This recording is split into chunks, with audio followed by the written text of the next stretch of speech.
Hi everyone. So I recently went on a school trip to Koh Tao in Thailand, and this is my video reflection.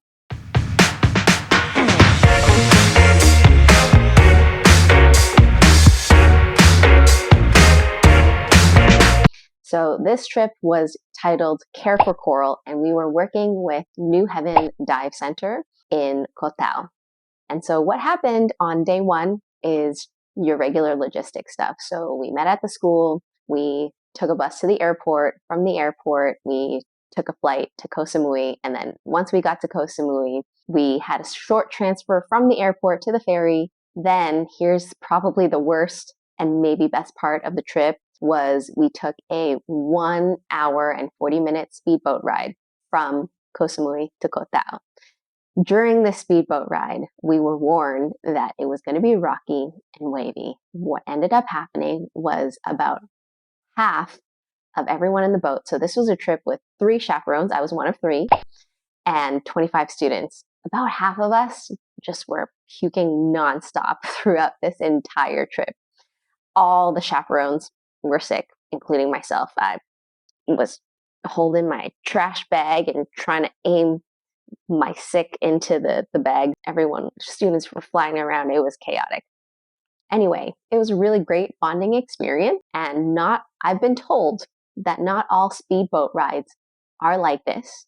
Although I have to say, in my time in Thailand, I've taken exactly 4 speedboat trips and only one of them was pleasant. So I have yet to experience a nice speedboat ride as my normal.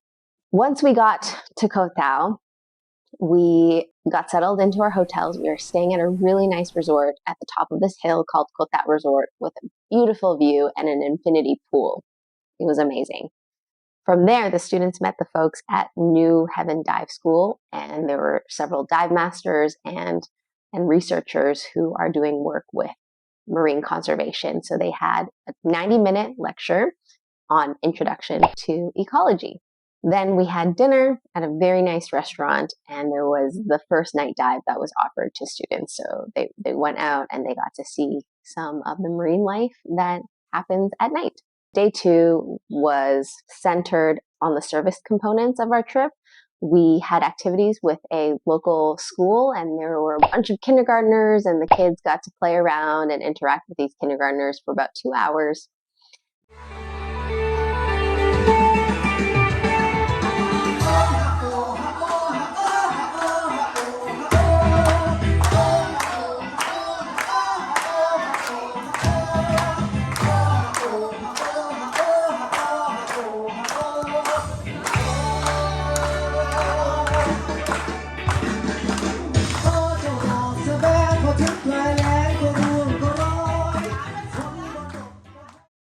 Then we had a lecture on artificial reef design and all the things that go into designing an artificial reef. Next, we did a beach and land cleanup. So we kind of split into 2 teams and started collecting trash from the island. In the evening, the students started actually designing their artificial reefs. The idea was that by the end of the trip, all of the students in small teams would have come up with their own artificial reef design, and the winner would be selected to actually have their design made and deployed into the water. Day 3, we had 2 dives. The first was an artificial reef monitoring dive where we got to see different structures that had been deployed underwater and examine how marine life was interacting with them. Our second dive was a trash cleanup where we collected plastics from the ocean.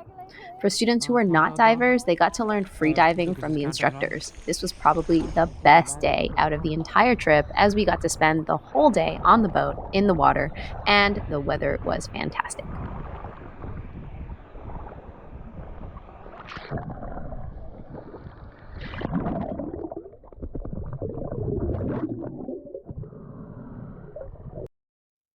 Day 4 began with a morning lecture on coral predation, and in the early afternoon, we commenced our last dive of the trip, which was a drupella snail removal dive.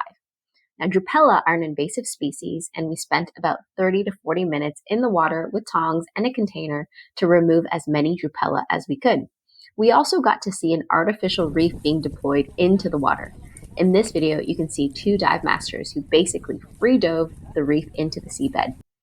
After a bit of downtime in the afternoon, the students presented their artificial reef designs to the dive team, where they were provided feedback on their actual designs.